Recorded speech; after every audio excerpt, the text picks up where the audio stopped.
ও ভাই রে ভাই, আমার জীবনে প্রথম একজন লোক পাইলাম বাংলাদেশে, তো ভিডিওটি দেখুন। 5 ওয়াক্ত নামাজ পড়তে পড়তে কপালে দাগ হয়ে গেছে, আবার ওদিক দিয়ে হারামের পয়সা পকেটে নিতেছি, কোনো লাভ হবে না।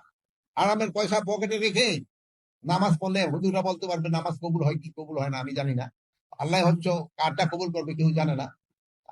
আল্লাহ কবুল করার মালিক হলো উনি, বাট আমার মনে হয় আল্লাহ এই ক্ষেত্রেও আমার মনে হয় তাকে ছাড় দিবে না। এমন বক্তব্য দীর্ঘ 50 বছর কেউ দেখছেন? বরঞ্চ যারা এই বক্তব্য দিতেন তাদেরকে গ্রেপ্তার করে গুম খুন করা হতো। তো ভিডিওটি শেয়ার করে সকলকে দেখার সুযোগ করে দিন। ও ভাই রে ভাই, আমার জীবনে প্রথম একজন লোক পাইলাম বাংলাদেশে, তো ভিডিওটি দেখুন। 5 ওয়াক্ত নামাজ পড়তে পড়তে কপালে দাগ হয়ে গেছে, আবার ওদিক দিয়ে হারামের পয়সা পকেটে নিতেছি, কোনো লাভ হবে না।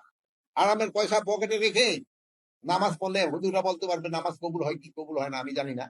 আল্লাহ হচ্ছে কারটা কবুল করবে কেউ জানে না। আল্লাহ কবুল করার মালিক হলো উনি, বাট আমার মনে হয় আল্লাহ এই ক্ষেত্রেও আমার মনে হয় তাকে ছাড় দিবে না। এমন বক্তব্য দীর্ঘ 50 বছর কেউ দেখছেন? বরঞ্চ যারা এই বক্তব্য দিতেন তাদেরকে গ্রেপ্তার করে গুম খুন করা হতো। তো ভিডিওটি শেয়ার করে সকলকে দেখার সুযোগ করে দিন।